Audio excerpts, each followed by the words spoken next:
Hello, everybody. It's me, Tammy Devine, here on Crown City Network.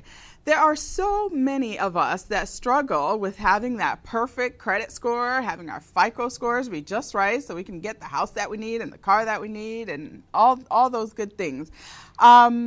But fortunately, there are people who can help us get to the numbers that we need to get to. With me is the CEO of Credit Builders Alliance, Dara Duguay. Dara, it sounds like you guys have teamed up with EXPERIAN, right? The Yes. credit bureau, to kind of provide some answers for folks who are struggling. Absolutely. Absolutely. We find Uh, that one of yeah. the biggest problems in the United States is that there are about 100 million people that are what's considered thin file. And thin file essentially means that they don't have a lot of information on their credit report. And if you don't have a lot of information, oftentimes you can't even generate a credit score. And so that's one of the things that is imperative, is to be able to find ways to add more information to your credit report and be able to thicken it. Okay, and so it really matters, doesn't it? It makes a big difference. I've heard it said that you are your credit score. I think that's pretty true in some cases, isn't it? Well, your credit report, has become incredibly powerful and super important in today's society. It's not just important in terms of what financial products and services you can be offered. However, it still remains incredibly important. If you have a poor credit score or no credit score at all, it's very difficult to get approved for certain products like a credit card or an auto loan.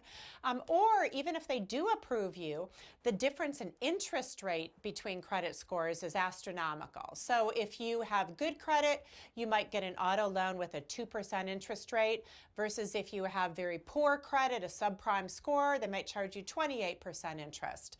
But in addition to that, your credit report, not the score, but the credit report, is used many times by employers in the hiring process. It's used by landlords in the tenant screening process. So you might find that you don't get that job or you don't get to move into that apartment if you don't have a really strong credit history. So it becomes super, super important. So what do you guys do exactly? Do you help? You give advice on how to make your thin file a little thicker and to either create or increase that FICO score? Well, Experian has come up with a new product to help solve this problem. And the new product is free to consumers. It'll be available in the spring, and it's called Experian Boost. And basically how it works is it allows people, it's very effective for those that are the thin file people that don't have a lot of information on their credit report. It allows them to put more information on, specifically if they have utility bills that almost everyone has to pay, if they have cell phone bills, which I don't know anyone who doesn't pay that. So they're making these payments anyways, but that type of information does not show up normally on your credit report, because a credit report is credit information, like auto loans, credit cards, mortgage. So this is a way to actually add new data. So if you're paying your utility bill on time, you're paying your mobile phone bill on time, for the first time ever, you're actually able to get credit for that. And so the consumer can sign up, they can link their bank account, this information will show up on their credit report, and they will instantaneously be able to boost their credit score. Now, this can help young people probably, right, in college, who are getting out of college and need to, have a score in order to be able to get the things they need. For sure. And I think that with young people, they're not using as many lines of credit as in the past. So things have really changed. So for instance, a lot more young people use debit cards than credit cards. And debit cards are not reported to the credit bureaus. It does not show up on your credit history. Additionally, a lot of young people are choosing to live, in the center of town, where they might not need a car. And they choose to bike to work or use public transportation, and so then they won't have an auto loan. Traditionally, that's the first loan that you get as a young person.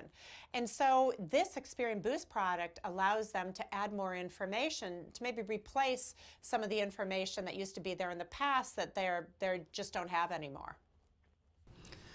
Now, there's pitfalls sometimes, I think, to these kinds of things. You know, I know there's always warnings out there about getting in over your head with credit. So do you guys warn about those things as well? Because that can ultimately end up damaging your credit report, your credit history, and make it so that you can't get the things that you're trying to get also. Yeah, absolutely. So we have 3 tips, and the second tip falls into that. But these are the 3 tips that you can follow to have a really strong credit score. And the first one is always pay your bills on time. Your payment history is the biggest factor that goes into creating your credit score. So don't procrastinate. Make sure you pay your bills on time. The number one thing you can do.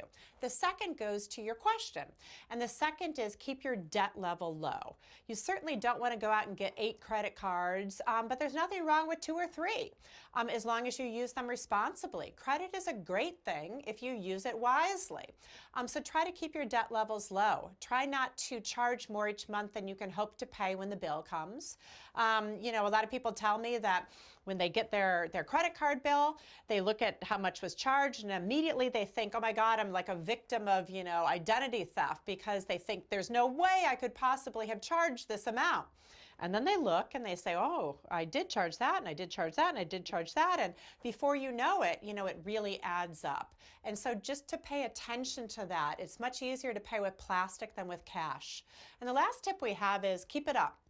And what that means is that your credit score is something that's alive and it's changing. It's not static. And so it goes up, it goes down, it changes from day to day, hour to hour sometimes.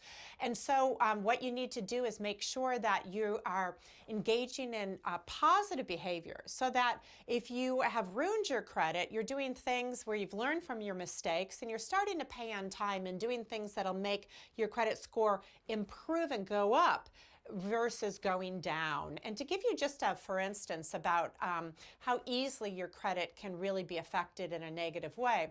If you miss a payment and don't make a payment and it's 30 days late, now, I'm not talking about just a couple days late, but you get the next month's bill and you still, for instance, haven't paid your auto payment from the previous month, then that is considered a 30-day late. On average, that will drop your credit score about 100 points. And that's significant. The bigger the issue is, if you have foreclosures, if you have tax liens, if you have bankruptcies, then we're talking, you know, some bankruptcies can drop your credit score like 500 points. So you really need to do and engage in behavior that's moving your credit score up and not down. All right. Well, lots of important tips there. Thank you so much, Dara, for talking to me about this. And people can get more information where? They can go to experian.com/boost. BOOST. They can sign up and they'll be notified as soon as it's available for them to try. And again, it's free and they can turn it off and turn it on as they'd like. All right. Thank you for joining me, Dara. I appreciate it. That's it for now here on CCN Crown City Network. We'll talk to you soon.